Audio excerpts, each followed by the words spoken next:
Viral di media sosial, rekaman CCTV memperlihatkan detik-detik mobil BMW terjun bebas. Satu unit mobil BMW warna hitam dengan plat nomor P805NI terjun bebas dari jalan tol yang belum jadi di wilayah Gresik, Jawa Timur.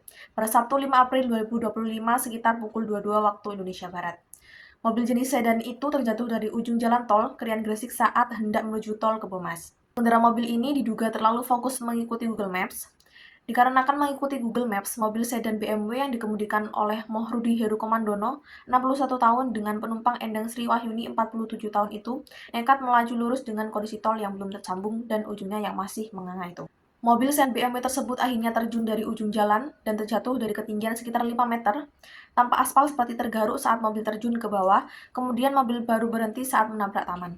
Menurut Kanit Kagum Satlantas Polres Gresik Ibda Asuko, penyebab mobil BMW terjun bebas tersebut dikarenakan sang pengemudi terlalu fokus melihat Google Maps. Sebagai PR, saya mengidentifikasi beberapa masalah utama dari insiden ini. Yang pertama adalah pengamanan infrastruktur yang sangat minim. Celah pada barir beton membuat kendaraan bisa masuk ke area tol yang seharusnya tertutup. Ini menunjukkan adanya kelalaian dalam mendesain sistem keamanan proyek. Lalu yang kedua, ketergantungan penuh pada aplikasi navigasi digital seperti Google Maps. Padahal, aplikasi tersebut pun memiliki keterbatasan dalam mendeteksi jalan yang belum beroperasional. Lalu yang ketiga, minimnya edukasi dan informasi pada masyarakat, terutama soal status jalan tol yang belum selesai. Tidak adanya informasi yang memadai memperbesar risiko pengguna jalan tersesat dan mengalami kecelakaan fatal. Sebagai seorang PR, tanggung jawab kita adalah membangun ulang kepercayaan publik, memperbaiki komunikasi, serta menjaga reputasi institusi yang terlibat. Langkah pertama adalah mengaktifkan krisis communication protokol, nasibnya yaitu cepat, jujur, dan empatik. Kita harus segera menyampaikan pernyataan resmi ke publik yang menjelaskan kronologi kejadian tanpa menutupi fakta. Dan tunjukkan juga empatik pada korban dan keluarga, baik melalui media sosial maupun dalam konferensi pers. Komunikasi yang kita bangun harus tulus dan akuntabel. Kita juga harus membalikkan krisis ini menjadi kesempatan untuk berubah. PR bisa membentuk narasi baru bahwa insiden ini adalah sebuah wake-up call atau panggilan untuk mempercepat reformasi sistem keamanan infrastruktur. Kita juga bisa melibatkan pihak independen seperti pakar keselamatan jalan untuk memberikan evaluasi objektif. Ini akan menunjukkan bahwa organisasi kita tidak hanya defensif, tetapi juga terbuka terhadap kritik dan pembaruan. Langkah-langkah perbaikan juga perlu dipublikasikan secara aktif agar masyarakat tahu bahwa perubahan sedang dilakukan dan bukan sekedar janji. Dalam masa krisis, hubungan dengan media menjadi sangat penting. Sebagai PR, kita harus menyiapkan media kit berisi data, kronologi, infografik, dan serta langkah-langkah mitigasi yang telah diambil.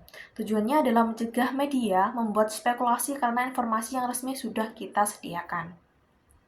Selain itu, PR juga harus menjalin komunikasi aktif dengan jurnalis, terutama yang bergerak di bidang transportasi, untuk membentuk pemberitaan yang berimbang dan edukatif, serta melakukan monitoring media 24 jam untuk mendeteksi persepsi publik dan merespon isu secara real-time.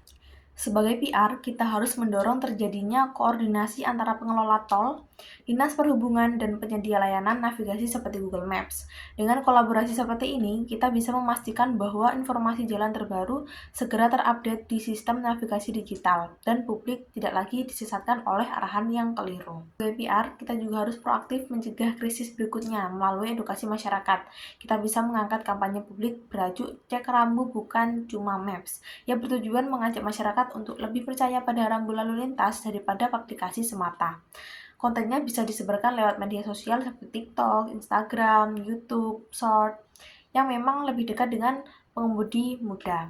Kita juga bisa melibatkan influencer otomotif dan komunitas touring agar jangkauan edukasinya lebih luas dan relate dengan target audiensnya.